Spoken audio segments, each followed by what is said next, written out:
వందే నందవజశ్రీనాం పాదరేణుమభీక్ష్ణసః యాసాం హరికథోద్గీతం పునాతి భువనత్రయం యత్కీర్తనం యస్మరణం యదీక్షణం యద్వందనం యశ్రవణం యదర్హణం లోకస్య సద్యో విదునోతి కల్మషం తస్మై సుభద్రశ్రవసే నమో నమః. కాత్యాయని మహామాయే మహాయోగిన్యధీశ్వరి నందగోపసుతం దేవి పతిం మే కురుతే నమః. ఓం నమో భగవతే వాసుదేవాయ.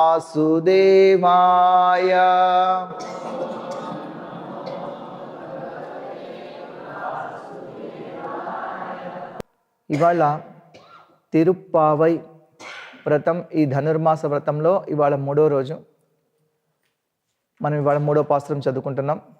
ఓంగి ఉలగలంద ఉత్తమన్ పేర్ పాడి నాంగల్ నం పావైకు ఛాత్తి నీరాడినాల్ తీంగిన్రి నాడెల్లాం తింగల్ ముమ్మారి పెய்து ఓంగు పెరం జెన్నెలూడు కైలుగల పూంగువళై పోదిల్ పొరిపండు కన్పడుప్ప தேங்காடே புக்கிரிந்து சீர்த்த முளைப்பத்தி வாங்க குடம் நிறைக்கும் பள்ளல் பெரும் பசுக்கள் నీంగాద శెల్వం నిరైందేలో రెంబావాయ్.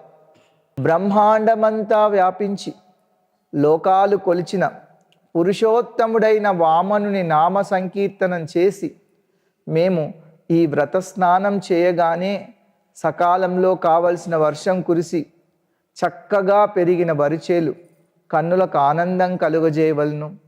చేలల్లోని నీటిలోని చేపలు ఎగిరిపడుచు మనస్సును ఆకర్షించవలను. చక్కగా వికసించిన కలువ పూలలో మెరీచున్న తుమ్మెదలు నిద్రించుచుండవలను. పంటలు సమృద్ధిగా పండవలను. పాలిచ్చుటకై కొట్టముల్లో చేరి కదలక బలిష్టమైన పొదుగులతో పిండగానే కుండల నిండుగా క్షీరధారలు కురిపించే గోసంపద సమృద్ధి కావలను. నశించిపోని సంపద దేశమంతా నిండవలను. అమ్మాయిలు, ఇది మన నోము. ఇదే పాట ఇప్పుడు తెలుగులో. మన వ్రత సంకల్పము వినుడోయమ్మ, అంతై ఇంతై ఎంతో వింతై పెరిగి పెరిగి లోకములను కొలిచాడు వామనుడు. అంతై ఇంతై ఎంతో వింతై పెరిగి పెరిగి లోకములను కొలిచాడు వామనుడు. వ్రతమనే నెపముతో ఆ వామనుడి నామ భజన చేసుకుంటూ యమున చేరి స్నానమాడితే. వ్రతమనే నెపముతో ఆ వామనుడి నామ భజన చేసుకుంటూ యమున చేరి స్నానమాడితే. నెలమూడు వానలు కురియుగాక, ఈతి బాధలుండకుండుగాక, లోకమంత సుఖమునందుగాక. వరిచేలలోని చేపలన్ని చెంగు చెంగుమని ఎగురుగాక, పాడి పంటలన్నీ చక్క చక్కగా పెరుగుగాక. కలువ పూలు విచ్చుకొని నిదురించే కలహాల తుమ్మెదలతో మెరియుగాక. పిండకుండ నిండుకుండ పాలిచ్చే గోవులతో కొట్టములు నిండుగాక. దేశమంత సంపదెంతో ఉండుగాక, జనులంతా ముదమునందుగాక. పిల్లలార చెల్లులార నోము చేయరారండి, నోరారా పాడండి, వ్రతము చేయరారండి, శ్రీపాట పాడండి. పిల్లలార చెల్లులార నోము చేయరారండి, నోరారా పాడండి, వ్రతము చేయరారండి, శ్రీపాట పాడండి. ఓంగి ఉలగలంద ఉత్తమన్ పేర్పాడి. ఉలగలంద పెరుమాళ్ అంటే వామనుడు. కాంచీపురంలో కూడా ఒక మందిరం ఉంది, అందులో మనం చూస్తుంటాం ఉలగలంద పెరుమాళ్, చాలా పెద్ద విగ్రహం. అలా ఏ విధంగా అయితే ఆ వామనుడు అంటే నిజానికి పొట్టివాడు అని అర్థం. పొట్టివాడైన వామనుడు తన రూపాన్ని పెంచుకుంటూ బ్రహ్మాండమంత రూపం చూపించాడట. అలా వామనుడు అంతై ఇంతై పెరిగి పెరిగి లోకాలన్నీ కొలిచాడట వామనుడు. భాగవతంలో పోతన భాగవతంలో పోతన చెప్తున్నారు ఎలా వామనుడు పెరుక్కుంటూ వెళ్ళాడు అని. ఇంతింతై వటుడింతై మరియుదానింతై నభో వీధి పైనంతై తోయద మండలాగ్రమున కల్లంతై ప్రభారాశి పైనంతై చంద్రుని కంతయై ధ్రువుని పైనంతై మహర్వాటి పైనంతై సత్యపదోన్నతుడగుచు బ్రహ్మాండాంత సంవర్ధియై సత్యపదోన్నతుండగుచు బ్రహ్మాండాంత సంవర్ధియై. బలిచక్రవర్తినకు 3 అడుగుల భూమి ఇస్తానని చెప్పాడు. ఆ 3 అడుగుల భూమికి దారపోయగానే వామనుడు చూస్తుండగానే అంత పొట్టివాడైన బ్రాహ్మణుడు ఇంతై అంతై అన్నట్టు ఎదగడం ప్రారంభించాడు. అంతలోనే అంత పొడుగు ఎదిగాడు. ఆ తర్వాత ఆకాశమంత ఎత్తు పెరిగాడు. ఆ తర్వాత మేఘాల కన్నా పైకి పెరిగిపోయాడు. తర్వాత పాలపుంత దాటేశాడు, చంద్రమండలం దాటేశాడు. ఆ తర్వాత ధ్రువ నక్షత్రం దాటేశాడు. ఆ తర్వాత మహర్లోకం దాటేశాడు. ఆ తర్వాత సత్యలోకం, దానికంటే ఇంకా ఇంకా ఇంకా ఇంకా ఎత్తు పెరిగాడు. మొత్తం ఈ విధంగా బ్రహ్మాండమంతా నిండిపోయి బ్రహ్మాండాంత సంవర్ధి అయి బ్రహ్మాండమంతా నిండిపోయి వెలిగిపోతున్నాడు వామనుడు. అలా ఆ వామనుడు లోకాలన్నిటినీ కొలిచాడు. అంటే ఆ లోకాల కంటే కూడా ఆయన ఇంకా ఇంకా పెరిగిపోయి లోకాలన్నిటినీ కొలిచాడు అని ఆండాళ్ అమ్మవారు చెప్తున్నారు. నిజానికి వామనుడు కూడా ఈ విధంగా తన విశ్వరూపం చూపించాడు. కృష్ణుడు కూడా మనం భగవద్గీతలో చదువుకుంటాం. విశ్వరూప సందర్శన యోగం 11వ అధ్యాయంలో కృష్ణుడు కూడా విశ్వరూపం చూపించాడు. వామనుడి విశ్వరూపం గొప్పదా, కృష్ణుడి విశ్వరూపం గొప్పదా? కృష్ణుడి విశ్వరూపం ఎందుకు? ఎందుకంటే భగవద్గీతలోనే ఒక శ్లోకం చెప్తున్నారు. 11వ అధ్యాయంలో 22వ శ్లోకంలో అర్జునుడు చెప్తున్నాడు, కృష్ణుడి విశ్వరూపం చూసిన తర్వాత ఎవరెవరు ఆశ్చర్యపోయారు ఆ విశ్వరూపాన్ని చూసి అని ఒక లిస్ట్ చెప్తున్నాడు అర్జునుడు. రుద్రాదిత్యో వసవో ఏ చ సాధ్య విశ్వేశ్వనౌ మరుతశ్చోష్మపాశ్చ గంధర్వ యక్షాసుర సిద్ధ సంఘ వీక్షంతే త్వాం విస్మితాశ్చైవ సర్వే.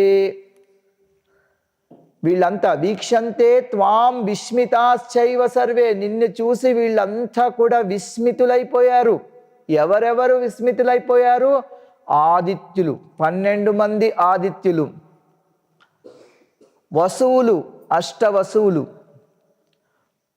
11 రుద్రులు, సాధ్యులు, విశ్వదేవతలు, అశ్వనీ దేవతలు, 49 మంది మరుత్తులు, పితృదేవతలు, వాళ్ళనే ఊష్మప, ఊష్మము అంటే ఆవిరి, ఆవిరిని ఆహారంగా తీసుకునేవాళ్ళు ఊష్మప, గంధర్వులు, యక్షులు, రాక్షసులు, సిద్ధులు, వీళ్ళంతా కూడా ఆశ్చర్యచకితులయ్యారు అని చెప్తున్నారు.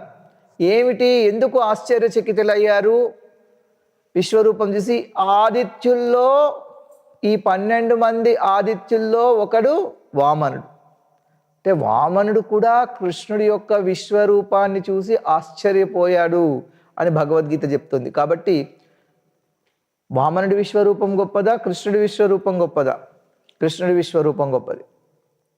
ఆ 2 కూడా భౌతికమైన విశ్వరూపాలు కాదు, ఆ 2 కూడా ఆధ్యాత్మికమైనవి. ఎందుకంటే వామనుడు తన శరీరాన్ని పెంచాడు. కృష్ణుడి యొక్క విశ్వరూపం కూడా ప్రభుపాదులు వారు చెప్తున్నారు భగవద్గీతలో, ఆ రూపం భౌతికమైనది కాదు, అది ఆధ్యాత్మికమైనది అని.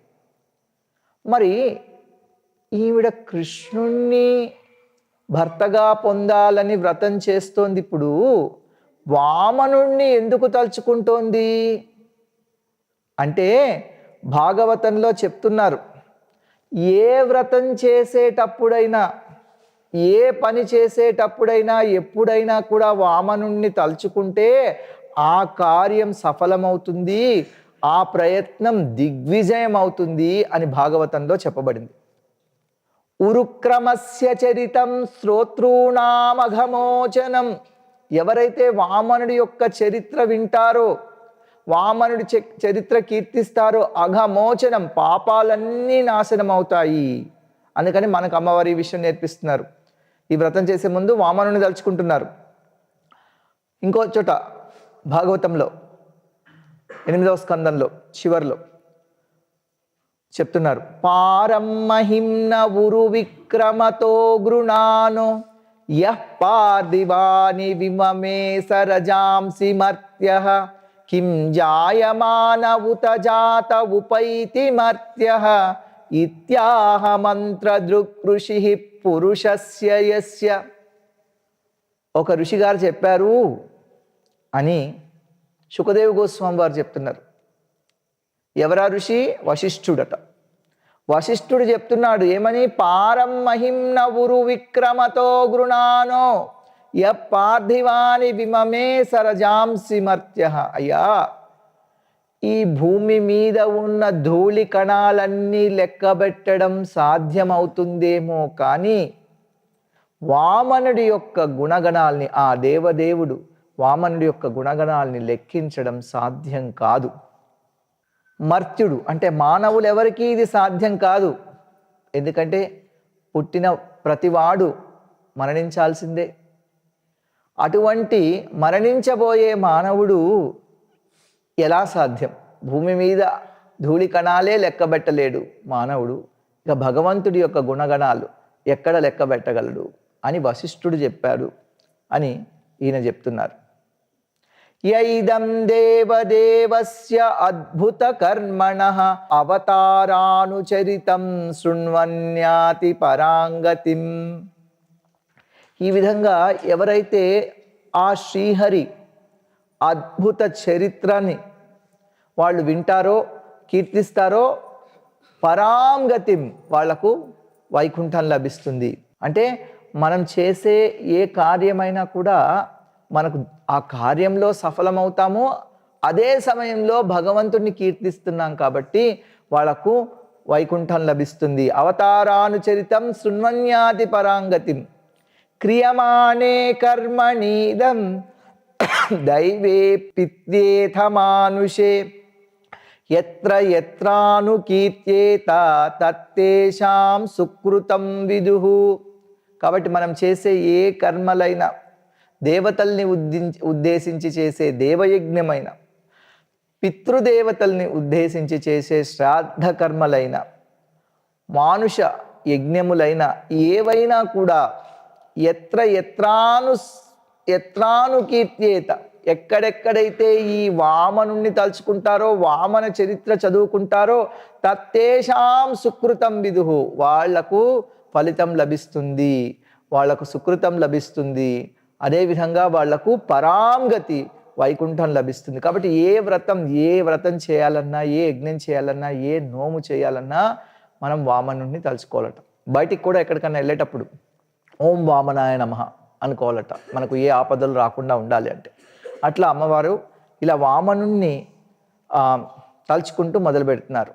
వ్రతమనే నెపంతోటి, వ్రతమనే పేరుతోటి ఆ వామనుడి నామభజన చేసుకుంటూ మనం యమునకు వెళ్ళి స్నానం చేస్తే, వ్రతం అనే పేరు పెట్టుకొని మనం ఏ పేరు పెట్టుకున్నా అది శుభకార్యమైన, మనం దాన్ని ఆ శుభకార్యం కాదు, ఎవరైనా మరణించారు అశుభం అని అనుకున్న అన్ని సమయాల్లో కూడా భగవంతుడి యొక్క నామభజన చేస్తే మంచి ఫలితం కలుగుతుంది. ఈ విధంగా ఆవిడేమంటున్నారంటే, మా వ్రతంలో భాగంగా వామనుడి నామభజన చేసుకుంటూ మేము యమునకు వెళ్ళి స్నానం చేస్తే నెల 3 వానలు కురియుగాక, వానలు చక్కగా కురవాలి, ఎవ్వరికి ఏ రకమైన బాధలు కలగకుండా ప్రజలందరూ సంతోషంగా ఉండాలి, లోకమంతా సుఖంగా ఉండాలి. ఎలా ఉండాలి అంటే కొన్ని చెప్తున్నారు, కేవలం మానవులు మాత్రమే కాదు, కొన్ని చోట్ల ఏమంటారంటే మనుషులు మాత్రం సుఖంగా ఉండాలని చెప్తూ ఉంటారు కొన్ని మతాల్లో వాళ్ళు. శాంతి అని చెప్పే ఒక మతం వాళ్ళు పొద్దున సాయంత్రం మధ్యాహ్నం వాళ్ళు కోళ్ళు, కుక్కలు, పాములు అవి చంపి తింటూ ఉంటారు. ఎందుకంటే వాళ్ళు మనిషికి మాత్రమే విలువనిస్తారు, వాటికి అవి కూడా జంతువులు, అవి కూడా జీవులు అనే విషయాన్ని అంగీకరించరు.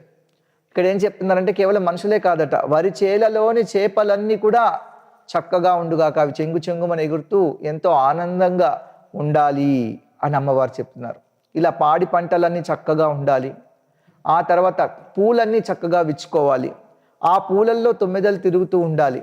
ఆవులు ఎలా ఉండాలంటే పిండకుండానే కుండ నిండా పాలు ఇచ్చేస్తూ ఉండాలట. అలా ఇప్పటికి కూడా జరుగుతుంది భారతదేశంలో కొన్ని చోట్ల.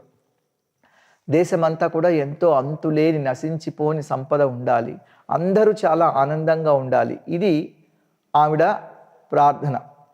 మనం వేదంలో కూడా చూస్తుంటాం, శాస్త్రాల్లో కూడా చూస్తుంటాం. ఈ ప్రార్థనలు మనకు మళ్ళీ మళ్ళీ కనిపిస్తుంటాయి. కాలే వర్షతు పర్జన్య పృథివీ సస్యశాలిని దేశోయం క్షోభరహితో బ్రాహ్మణా సంతు నిర్భయ.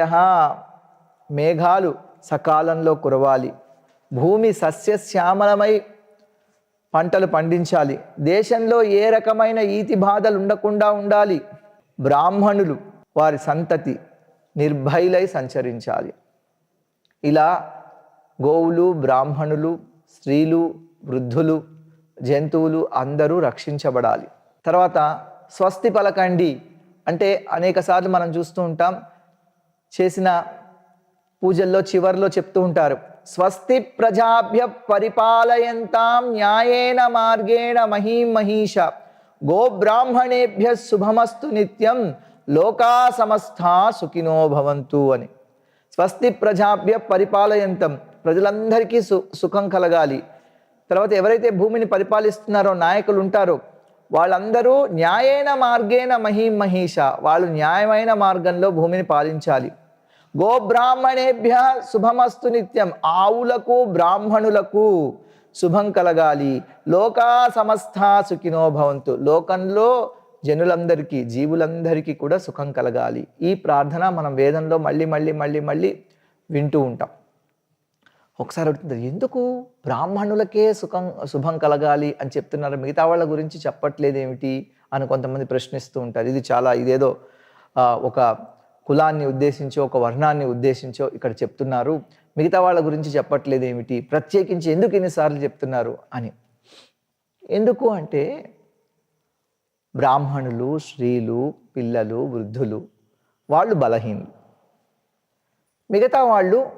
మిగతా వాళ్ళతోటి వాళ్ళు రక్షించబడాలి అనేది శాస్త్రం చెప్తోంది. అలాగే మనం ఆవుల్ని కాపాడితే, ఆవుల్ని రక్షిస్తే దాని ద్వారా అందరికీ ఆనందం కలుగుతుంది. ఎందుకంటే వైదిక వాంగ్మయంలో మనం వేదాల ప్రకారం చేసే ప్రతి యజ్ఞంలో కూడా ఆవు పేడ కావాలి, ఆవు మూత్రం కావాలి, గోపంచకం, తర్వాత అలాగే ఆవు పాలు, ఆవు పెరుగు, నెయ్యి, ఇవన్నీ కావాలి. కాబట్టి ఆవుల్ని రక్షిస్తే యజ్ఞాల్ని రక్షిస్తున్నట్టే. యజ్ఞాల్ని రక్షిస్తే వర్షాలు కురుస్తాయి, వర్షాలు కురిస్తే పంటలు పండుతాయి, పంటలు పండితే అందరికీ ఆహారం దొరుకుతుంది, అందరికీ ఆహారం దొరికితే అందరూ ఆనందంగా ఉంటారు. కాబట్టి గో బ్రాహ్మణుల్ని రక్షించాలి అని చెప్తున్నారు. అని ఇక్కడ జాగ్రత్తగా గమనిస్తే వర్షాకాలం వెళ్ళిపోయింది, ఇప్పుడు వెళ్ళిపోయింది కదా వర్షాకాలం, ఇంకా వర్షాలు పడట్లేదు. వర్షాకాలం వెళ్ళిపోయిన తర్వాత వర్షాలు బాగా పడాలి అని ఎందుకు ప్రార్థిస్తున్నారు అమ్మవారు? ఇందులో అలా ప్రార్థించడంలో ఆవిడ ఆంతర్యం ఏమిటి? వర్షాకాలం వెళ్ళిపోయిన తర్వాత పంటలు పండి ధాన్యం చేతికి వస్తుందని నిన్నే చెప్పుకున్నాం మార్గశీర్ష మాసంలో. నిజానికి ఇట్లా రెండో పంటలు, మూడో పంటలు వేసుకోవడం మన వైదిక సాంప్రదాయం కాదు. ఒకటే ఒక పంట, దాని తర్వాత అందరు కూడా ప్రశాంతమైన జీవితం గడుపుతారు. అంటే అప్పుడు పరిస్థితి అలా ఉండేది. కాబట్టి మళ్ళీ వర్షాలు ఇప్పుడే ఎండాకాలం వెళ్ళిపోయిన తర్వాత మళ్ళీ వర్షాలు పడవు కదా, ఇప్పుడు మళ్ళీ వర్షాలు బాగా పడాలి అని ఎందుకు కోరుకుంటున్నారు? ఏమిటి ఇవన్నీ చెప్తున్నారు అంటే, చాలామంది ఏమంటారంటే అప్పుడు చాలా కరువు కాటకాలు వచ్చాయి, అందుకే ఆండాళ్ళ అమ్మవారు ఇలా వ్రతం చేశారని కొంతమంది చెప్తున్నారు. కానీ మనం భాగవతం చదువుకుంటే మనకు తెలుస్తుంది అది నిజం కాదు. ఎందుకంటే భాగవతంలో కృష్ణుడే స్వయంగా చెప్తున్నాడు, గోపికలు కాత్యాయని వ్రతం చేస్తున్నారు, ఎందుకు చేశారు వాళ్ళు? కృష్ణుని భర్తగా కావాలని చేశారు. కానీ ఆ విషయం ఎవరికి తెలియదు. ఇంట్లో వాళ్ళకి చెప్పలేదు, వాళ్ళ పెద్దవాళ్ళకి చెప్పలేదు ఎందుకు వ్రతం చేస్తున్నారు. వాళ్ళకి ఏం చెప్పారు? వర్షాలు బాగా పడాలని, గోకులంలో అందరు మంచిగా ఉండాలని, అందుకోసం వ్రతం చేస్తున్నాం. లేకపోతే ఇంతమంది అమ్మాయిలు వెళ్ళి ఒక్కళ్ళనే పెళ్లి చేసుకుంటాము, ఒక్కళ్ళనే భర్త కావాలంటే పెద్దవాళ్ళు ఒప్పుకోరు. అందుకని పైకి ఒక రకంగా చెప్తున్నారు, లోపల వాళ్ళ భావన వేరు. అందరికీ ఇలా చెప్పి వ్రతం చేస్తున్నాం అని పెద్దవాళ్ళకి చెప్తున్నారు అనమాట. ఇక్కడ కృష్ణుడు చెప్తున్నాడు, సంకల్పో విదిత స్వాధ్యో భవతీనాం మదర్చనం మయానుమోదిత సౌ సత్యో భవితుమర్హతి. మీ సంకల్పం నాకు తెలుసు. సంకల్పో విదిత స్వాధ్యో, వర్షాలు పడాలని సంకల్పం కాదు. బృందావనంలో కరువు కాటకాలు ఎప్పుడు రాలా. బృందావనంలో వర్షాలు చక్కగా పడుతున్నాయి. బృందావనంలో అందరు ప్రశాంతంగా జీవిస్తున్నారు. ఎక్కడైతే మహాభక్తులు ఉన్నారో అక్కడ కూడా వర్షాలు మంచిగా పడుతున్నాయి. ఆండాళ అమ్మవారు ఉన్నప్పుడు ఏమి కరువు కాటకాలు రాలేదు. అలాంటి మన చరిత్ర చెప్పట్లేదు అలా కరువు కాటకాలు వచ్చాయి అని చెప్పి. కానీ ఎందుకు చేస్తున్నారు అంటే కృష్ణుడు చెప్తాను, మీ సంకల్పం నాకు తెలుసు. భవతీనాం మదర్శనం, మీరు నన్ను ఎందుకు పూజించారో నాకు తెలుసు. మయానుమోదిత, నేను దీన్ని అనుమోదిస్తున్నాను. మీరేం కోరుకున్నారో అసౌ సత్యో భవితుమర్హతి, అది సత్యమవుతుంది. మీరేం కోరుకుంటున్నారో అది సత్యమవుతుంది.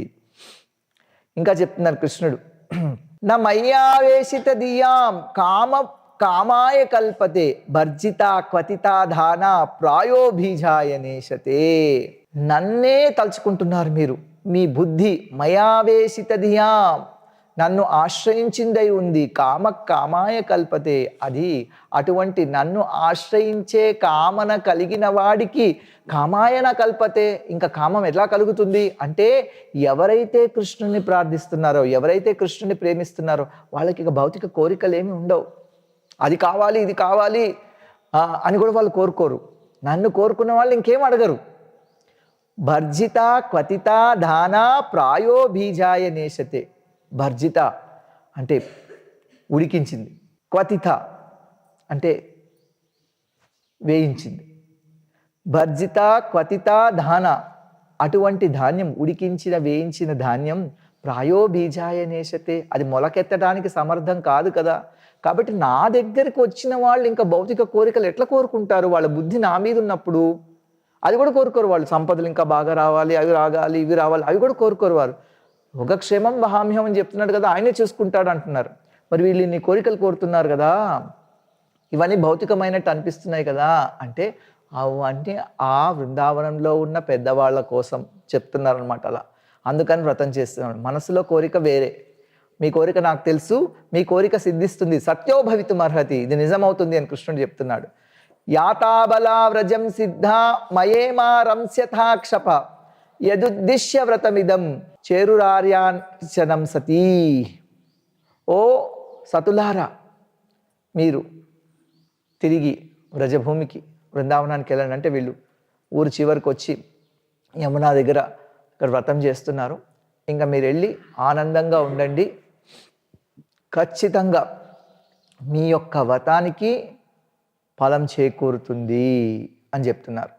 చివరిలో ఆండాలమ్మవారు కూడా చెప్తున్నారు, మత్తైనం కామంగల్ మాత్తేలో రెంబావాయ్, మాకు ఇతర కోరికలేవి లేకుండా చెయ్యి ఓ దేవా, ఇదే మా వ్రతం అని ఆవిడ కూడా చెప్తున్నారు. కాబట్టి మనస్సులో ఒకటి ఉంటే అందరికి చెప్తున్నారు కదా, ఇది మా నోము, ఇది మా వ్రతము అని ఆ పెద్దవాళ్ళందరికీ వినిపించేటట్లు బృందావనంలో వాళ్ళు ఇట్లా చెప్తున్నారు, అలా చెప్తున్నారు అనమాట. ఆవిడ నిజమైన సంకల్పం ఏమిటంటే కృష్ణుణ్ణి భర్తగా పొందాలని, వాళ్ళందరూ కూడా కృష్ణుణ్ణి భర్తగా పొందాలని, అందుకే వాళ్ళు ఈ విధంగా మాట్లాడుతున్నారు. మనం చెప్పుకున్నాం మొదటి శ్లోకంలో మనము ఈ తిరుప్పావై వ్రతం నోము నోచుకుందామని చెప్తున్నారు. అక్కడ కూడా చెప్పారు ఏమని, నారాయణనే నమక్కే పరై తరువాన్, నారాయణనే నమక్కే పరై తరువాన్. మనం నారాయణుణ్ణి పూజిద్దాము, నారాయణుడు నమక్కే అంటే మనకే, పరై తరువాన్ పరనిస్తాడు. కృష్ణుణ్ణి భర్తగా కావాలని నారాయణుడిని ఎందుకు పూజిస్తున్నారు, నారాయణుడు ఎందుకు వాళ్ళకు ఇవ్వాలనుకుంటున్నారు అంటేట కృష్ణుడు ఒక్కొక్కసారి ఇస్తాడు, ఒక్కొక్కసారి ఇవ్వడు. భాగవతంలో చెప్తున్నారు అది కూడా. నారాయణుడైతే తప్పకుండా ఇస్తాడట. అందుకని మనకే ఇస్తాడు, ఆయన ద్వారా మనకు కృష్ణ ప్రేమ దొరుకుతుంది అనుకుంటున్నారు.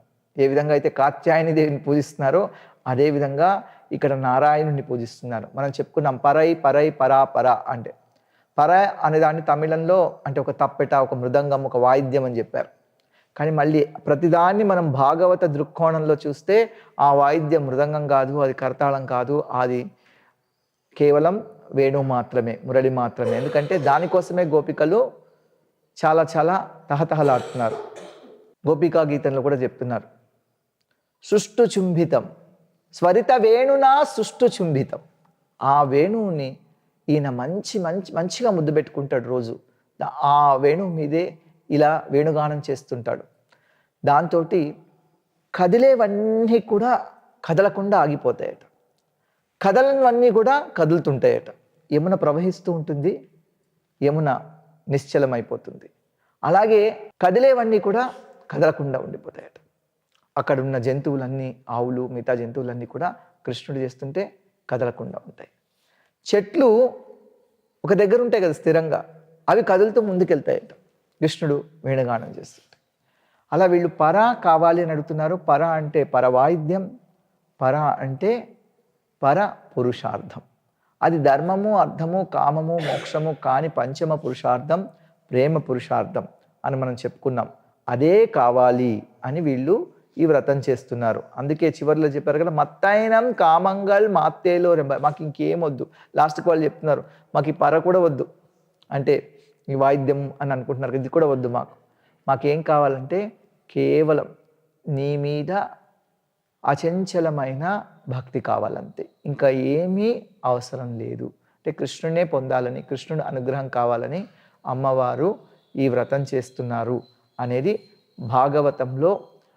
భాగవతంలో మనం దశమస్కందంలో చదువుకుంటే మనకు ఇది అర్థమవుతుంది, అవగాహన అవుతుంది. ఇప్పుడు ఎవరికైనా ఏమైనా ప్రశ్నలు ఉన్నాయా?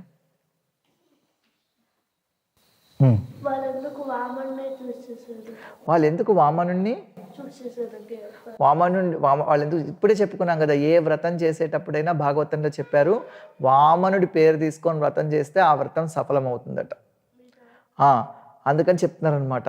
వామనుడు ప్రత్యేకించి వామనుడు చెప్పారు. ఇక్కడ ఉలగలంద పెరుమాలంటే వామనుడనే కాదు, ఉలగలంద పెరుమాలంటే ఎంతో ఎత్తుకెదిగి లోకాలు కొలిచినవాడు కృష్ణుడు కూడా. అది ఎందుకంటే వామనుడే కాదు విశ్వరూపం చూపించింది, కృష్ణుడు కూడా విశ్వరూపం చూపించాడు.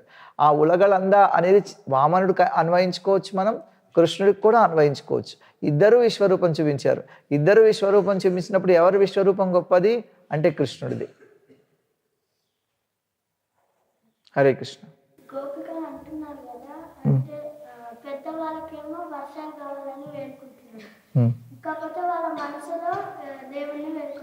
భాగవతం ప్రకారం నాకు అర్థమైంది అదే.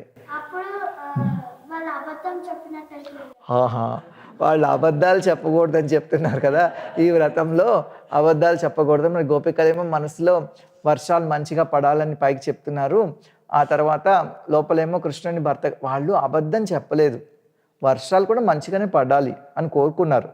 కానీ ఇంకో పెద్ద కోరిక మనసులో ఉంది, అది అందరికి చెప్పకూడదు కదా. ఎందుకంటే మనస్సులో ఉన్న కోరికలు అందరికీ చెప్పకూడదు, కొంతమందికి మాత్రమే చెప్పాలి. వాళ్ళ స్నేహితులతో వాళ్ళు చెప్పుకుంటున్నారు ఈ కోరిక కృష్ణుడితో భర్తగా పొందాలని. కానీ ఇట్లా అమ్మాయిలు సహజంగా నేను ఈ అబ్బాయిని ప్రేమించాను, ఈయన్ని పెళ్లి చేసుకోవాలంటే తల్లిదండ్రులతో చెప్పరు, అందుకని చెప్పట్లేదు. అబద్ధం ఏం చెప్పలేదు, నిజం చెప్పలేదు అంతే, అది మనసులో పెట్టుకున్నారు. హరే కృష్ణ.